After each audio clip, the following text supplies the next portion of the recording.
Welcome back to the Vehicle Corral. Today we got a really cool special treat that we're going to be doing on Beverly, our 24 Performance Pack Mustang GT. We are going to be changing out this normal Performance Pack GT rear valance for a Darkhorse rear valance.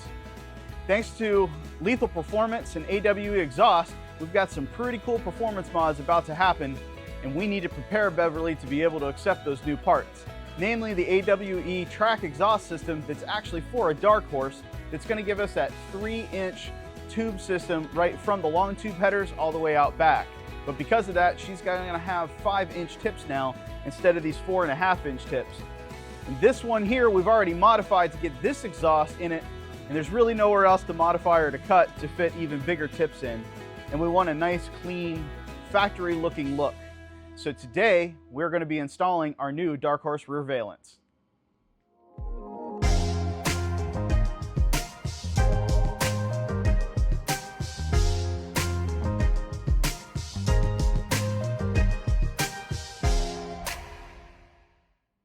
Now, before we start working on our valance and taking off the old one and getting ready to install the new one, I wanted to say a special thank you to Cottman Transmission for allowing us to use this garage and be able to perform this work while we're waiting for our own garage to be built. So thank you so much, and if anybody's in the Wilmington, North Carolina area and they need some transmission or auto work done, please reach out to Cottman Transmissions. They're the best. For this build, we will need the following tools: a ratchet, a 10mm socket, a 7mm socket, a socket extension, a 10mm wrench, and a trim panel removal tool. Our first step in removing the rear valance is taking out the 7mm bolts, one 10mm bolt, and the trim panel pop rivets.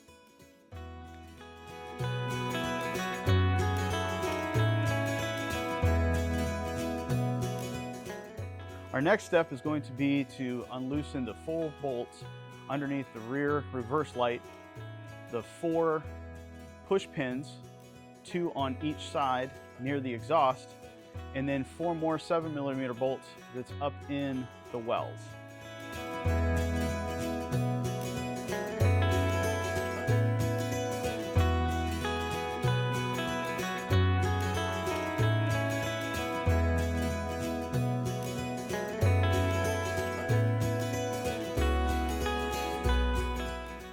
So we found an extra screw that was towards the back on each side of the valance.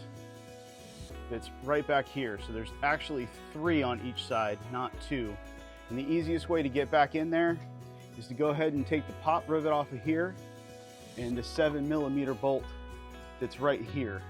This gives you some space. You can get up in here and you're able to get these loosened up and ready to go for the next stage in tearing this thing off. Disconnect your reverse light from the main wire as shown and put that aside.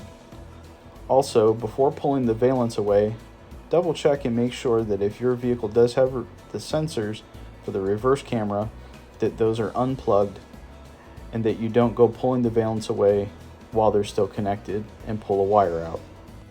So right there, we found that there are locking tabs on the back end of this. So you have to kind of go like this. Pops out. There are 4 total in the back end. They're a lot of fun.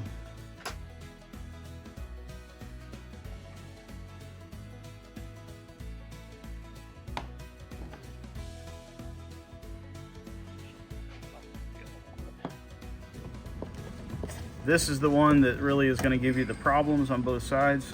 You just got to keep working at it until you pop it off from the inside. So once you have all the sensors unplugged and everything is free, you should be able to just pull it off. There'll be 2 more little clips that should pop when we take this off, and we should be able to take it off. Perfect. So now that the valance is off, the next step that you want to do is we got to take everything that we're going to reuse off of this one and transfer it over to the new one. So if you have the parking sensors equipped, these here, you want to make sure that you take these out. Be careful with them. You don't want to damage them. Obviously, they're sensitive. Make sure you get the rubber piece. Put that back on because we're going to transfer these to the Darkhorse one. Same thing with all of these.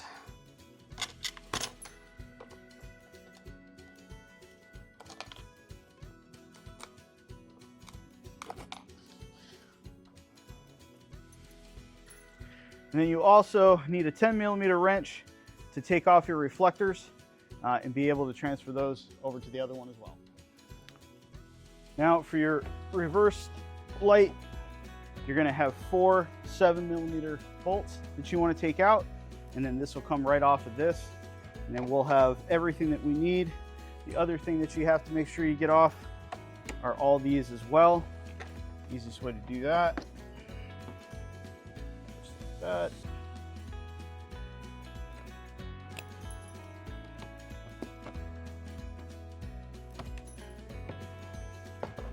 And then we'll be all set. So once you put all your sensors back on, have everything installed, make sure all your metal clips are back on the valance, and put in your third brake light, you're ready to actually put it back up towards the car. We're gonna kind of angle it up so that we can hook back up the sensors. And then once the sensors are on there, then we'll go ahead and snap everything back into place.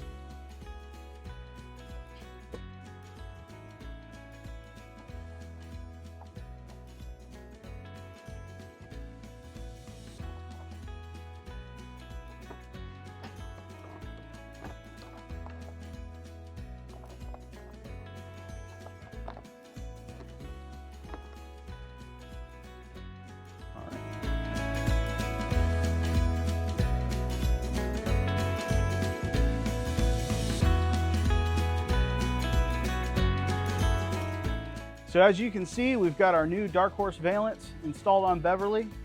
We're ready to have bigger tips now with the Darkhorse exhaust that AWE is sending us. And she's gonna look great. We got the white pinstriping I did the other night to match the rest of the looks and kind of the old GT Valance that was on her already. The only thing we gotta do now is just put the screws back to it, the opposite of what we did to take it off, and she's ready to go.